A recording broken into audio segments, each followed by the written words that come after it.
Manoj competitive classes के YouTube channel में मैं आपका तहे दिल से स्वागत करता हूं। चलिए दोस्तों, आज का वीडियो जो है वर्तमान में जो राष्ट्रपति हैं, जो नवनिर्वाचित यानी कि नया चुने गए हैं राष्ट्रपति, उनके बारे में थोड़ा सा शॉर्ट में चर्चा करेंगे। ठीक है, तो कुछ क्वेश्चन आपके लिए इंपॉर्टेंट होगा जो एग्जाम में पूछता है। तो देखिए, राष्ट्रपति के बारे में हम लोग करेंगे। और आपको पता है कि राष्ट्रपति जो है बदल चुके हैं, अब जो है द्रौपदी मुर्मू बन गई है। तो चलिए थोड़ा सा चर्चा करते हैं भारत के राष्ट्रपति के बारे में। कुछ पॉलिटिकल जो अनुच्छेद वगैरह या कुछ इंपॉर्टेंट बातें हैं उसको हम आपको समझाएंगे, तो देखिएगा, लास्ट तक बने रहिएगा। कुछ समझ वाले प्रश्न भी आपको यहाँ पे क्लियर होंगे। तो देखिए, प्रथम महिला राष्ट्रपति तो ये जो थी प्रतिभा देवी सिंह पाटिल। प्रतिभा देवी सिंह पाटिल, ये जो थी कैवा थी, तो 12वां, इंपॉर्टेंट है, कैवा 12वां। ठीक है, और ये कब से कब तक रही थी, तो 2007 से 12 तक। ठीक है, ये जो है आपको ध्यान रखना है, इंपॉर्टेंट है, 7 से 12 और 12वां। अब देखिए, प्रथम महिला आदिवासी यानी प्रथम आदिवासी महिला राष्ट्रपति कौन बनी, तो ये हुआ आंसर आपका द्रौपदी मुर्मू। द्रौपदी मुर्मू, ठीक है। और ये जो बन गई, ये कैमा बन गई, तो 15वां। थोड़ा सा ध्यान देंगे, 12वां जो बनी थी प्रतिभा देवी सिंह पाटिल, इनके बाद बने थे 13वां जो बने थे प्रणब मुखर्जी बने थे। 14वां जो बने थे वो रामनाथ कोविंद थे, और ये 15वां बनी। ठीक है, अब देखिए, द्रौपदी मुर्मू का जन्म जो है कब और कहां हुआ। ठीक है, तो इनका जन्म जो है 20 जून 1958 को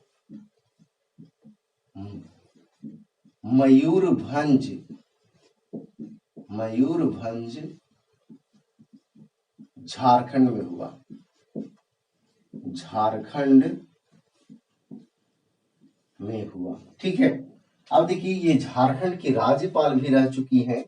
ये 2015 से 21 तक झारखंड की राज्यपाल रही। अब देखिए, भारत की दूसरी महिला राष्ट्रपति कौन होगी, तो यही द्रौपदी मुर्मू। द्रौपदी मुर्मू। अब थोड़ा सा चर्चा करेंगे योग्यता, कौन व्यक्ति होते हैं जो भारत के राष्ट्रपति बनते हैं। ठीक है, तो योग्यता में बात किया जाए तो पहले तो ये कि वो भारत का नागरिक हो, भारत का क्या हो, नागरिक हो। ठीक है, भारत का नागरिक हो। दूसरा तो बात ये है कि वो लाभ के पद पे न हो। ठीक है, तीसरा ये बात हो कि वो पागल अथवा दिवालिया ना हो। पागल के मतलब दिमाग सही नहीं हो, या दिवालिया का मतलब, दिवालिया उसको कहते हैं जो काफी ज्यादा ऋण लिए हुए है और वो चुकता नहीं कर पा रहा है, तो उनको उसे जो है दिवालिया घोषित कर दिया जाता है। तो भारत का नागरिक हो, लाभ के पद पर नहीं हो, पागल अथवा दिवालिया नहीं हो, न्यूनतम आयु 35 वर्ष हो। 35 वर्ष हो, ये तो हो गया। एक और इंपॉर्टेंट है कि वो लोकसभा के सदस्य योग्य हो। लोकसभा शॉर्ट में लिखते हैं, लोकसभा के सदस्य, लोकसभा के सदस्य बनने की योग्यता रखते हो, वही व्यक्ति जो है भारत के राष्ट्रपति बन सकते हैं। ठीक है, फिर से एक बार, भारत के नागरिक हो, लाभ के पद पे नहीं हो, पागल अथवा दिवालिया नहीं हो, न्यूनतम आयु 35 वर्ष हो, लोकसभा के सदस्य बनने की योग्यता रखता हो। ये सभी इंपॉर्टेंट है, ये आयु पूछते रहता है, ये लोकसभा के सदस्य बनने की योग्यता रखता हूं। क्वेश्चन जो है ऐसे नहीं, क्वेश्चन देगा इस तरह से बना के, निम्न में से कौन सी योग्यता राष्ट्रपति के लिए अनिवार्य नहीं है, मतलब कि कौन जो है योग्यता जो है राष्ट्रपति का नहीं है, तो ये सब जो है वो देगा, लेकिन नहीं रहेगा जो देगा उसमें, ठीक है। अब देखिए इसमें निर्वाचन, तो निर्वाचन जो होता है एकल संक्रमणीय मत पद्धति द्वारा, एकल संक्रमणीय मत पद्धति द्वारा इनका निर्वाचन होता है, एक निर्वाचक मंडल के द्वारा। और इसमें जो वोट देते हैं वो वरीयता के आधार पे देते हैं, वरीयता के आधार पे। अब देखिए ये निर्वाचन जो होगा, वोट जो होगा, देखिए वोट जो होगा ये वरीयता के आधार पे, जैसे वरीयता के आधार पे समझाना चाहेंगे, थोड़ा सा समझ लीजिए। मान लिया जाए कि 3 उम्मीदवार मैदान में खड़ी हुए हैं, तो आपको वोट देना है तीनों को, जो आपका वोटर होंगे वो सभी को वोट देंगे, लेकिन जैसे रहेगा आपका चॉइस, जैसे आप फॉर्म भरते हैं तो फर्स्ट चॉइस देते हैं ना कि ये नहीं मिलेगा तो ये नहीं मिलेगा तो ये, उसी तरह से 3 कैंडिडेट है, तो आप जिनको ज्यादा आपको पसंद आते हैं, जिनको आप चाहते हैं उनको 1 नंबर पर, उसके बाद दूसरे नंबर, उसके बाद तीसरे नंबर, ये होता है वरीयता।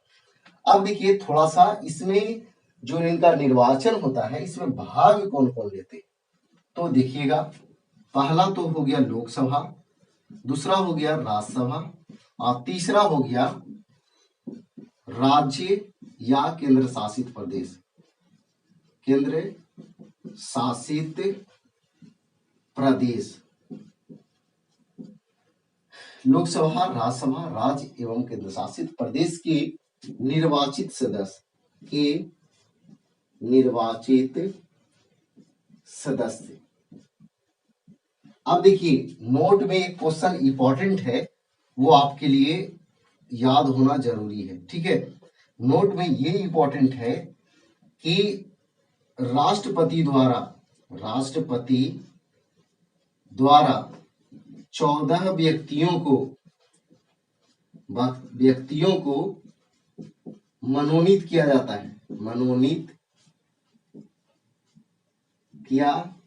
है, जो इनके चुनाव में भाग नहीं लेते हैं।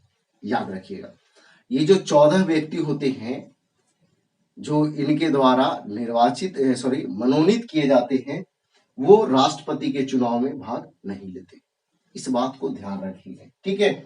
देखिए इनके निर्वाचन जो होता है एकल संक्रमणीय मत पद्धति द्वारा होता है, एक निर्वाचक मंडल के द्वारा, और इसमें वरीयता के आधार पर वोट दिया जाता है, और इसमें शामिल होते हैं लोकसभा, राज्यसभा, राज्य और केंद्र शासित प्रदेश जहां विधानसभा हो, ठीक है, के निर्वाचित सदस्य, यानी कह सकते हैं विधायक, ठीक है।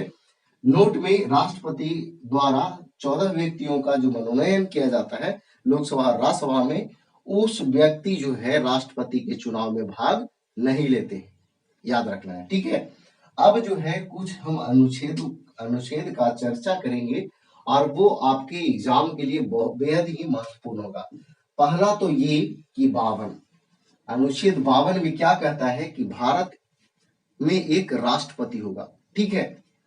53 में क्या कहता है कि संघ की कार्यपालिका शक्ति राष्ट्रपति में निहित होती है, या फिर तीनों सेनाओं का प्रमुख राष्ट्रपति होता है। ये कितना में, तो 53 में।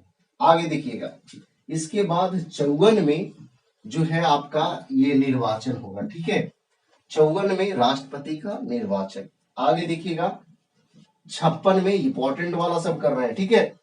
56 में जो है इनका कार्यकाल होगा, कार्यकाल छोटा छोटा लिख देते हैं, यहाँ निर्वाचन, यहाँ राष्ट्रपति होगा, यहाँ जो है संघ की कार्यपालिका शक्ति, ठीक है, राष्ट्रपति में नियुक्त होता है। 56 हो गया। इसके बाद जो है आपका 58 में क्या है, योग्यता है, योग्यता जो कि हम बता चुके हैं, ठीक है। 58 में योग्यता है। अब देखिए इसके बाद जो है आता है 60 में जो है शपथ ग्रहण है, ठीक है। फिर 61 में महाभियोग है, महाभियोग। देखिए राष्ट्रपति इतना बड़ा है कि आप कह नहीं सकते, कम से कम 4-5 क्लास लगता है पढ़ाने में पूरा, ठीक है। तो देखिए 61 में महाभियोग, इसके बाद जो है 72 आता है, इसमें जो है क्षमादान, क्षमादान की शक्ति है राष्ट्रपति के पास, कितना के तहत, तो 72 के तहत। अब देखिए 123 इंपॉर्टेंट है, इसमें अध्यादेश जारी होता है, अध्यादेश जारी होता है ये राष्ट्रपति के द्वारा, ठीक है। 123, इसके बाद जो है भारत में जो आपातकाल होता है वो राष्ट्रपति के द्वारा ही घोषणा किया जाता है, यानी कि राष्ट्रीय आपात 352 में राष्ट्रीय आपात, 356 में राष्ट्रपति शासन, राष्ट्रपति शासन, ठीक है। और 360 में वित्तीय आपात, वित्तीय आपात। ये जो इंपॉर्टेंट अनुच्छेद हैं वो उनको आप हर हालत में याद रखेंगे, सभी पूछते हैं एग्जाम में। चलिए एक बार फिर से राष्ट्रपति के बारे में, तो प्रथम महिला राष्ट्रपति प्रतिभा देवी सिंह पाटिल थी, ये 12वां क्रम के थे और 2007 से 12 तक रहे थे। प्रथम आदिवासी महिला राष्ट्रपति कौन, तो ये बन गई है कौन, तो द्रौपदी मुर्मू, ठीक है। ये कैमा बनी है, तो ये 15वां बनी है, ठीक है। इनका जन्म जो हुआ 20 जून 1958 को मयूरभंज झारखंड में। ये झारखंड की राज्यपाल भी रह चुकी हैं 2015 से 21। ये पूछ सकता है एग्जाम में कि द्रौपदी मुर्मू जो है झारखंड की राज्यपाल कब से कब तक रही थी, तो 2015 से 2021। भारत की दूसरी महिला राष्ट्रपति कौन, तो द्रौपदी मुर्मू। अब देखिए इनका योग्यता क्या होना चाहिए जो राष्ट्रपति बनेंगे, तो भारत का नागरिक हो, लाभ के पद पर ना हो, पागल दिवालिया ना हो, न्यूनतम आयु 35 वर्ष हो और लोकसभा के सदस्य बनने की योग्यता रखता हो, ठीक है। फिर निर्वाचन एकल संक्रमणीय मत पद्धति द्वारा एक निर्वाचक मंडल के द्वारा होता है, वरीयता के आधार पर वोट दिया जाता है। इसमें वोट देते हैं कौन, तो लोकसभा, राज्यसभा, राज्य और केंद्र शासित प्रदेश के निर्वाचित सदस्य, ठीक है, ये भाग लेते हैं। लेकिन राष्ट्रपति के चुनाव में जो 14 व्यक्ति राष्ट्रपति द्वारा मनोनीत किए जाते हैं वो भाग नहीं लेते, याद रखना है, ठीक है। फिर हम इधर जो है अनुच्छेद का चर्चा किए। अनुच्छेद 52 में क्या कहता है कि भारत में एक राष्ट्रपति होगा, अनुच्छेद कितना में, 52 में। 53 में कहता है कि संघ की कार्यपालिका शक्ति राष्ट्रपति में निहित होता है, या फिर एक और है तीनों सेनाओं का प्रमुख राष्ट्रपति होता है, अनुच्छेद कितना के तहत, तो 53 के तहत। 54 में जो है निर्वाचन है, 56 में कार्यकाल है, 58 में योग्यता है, 60 में शपथ ग्रहण है, 61 में महाभियोग है, 72 में क्षमादान माफ करने का, ठीक है।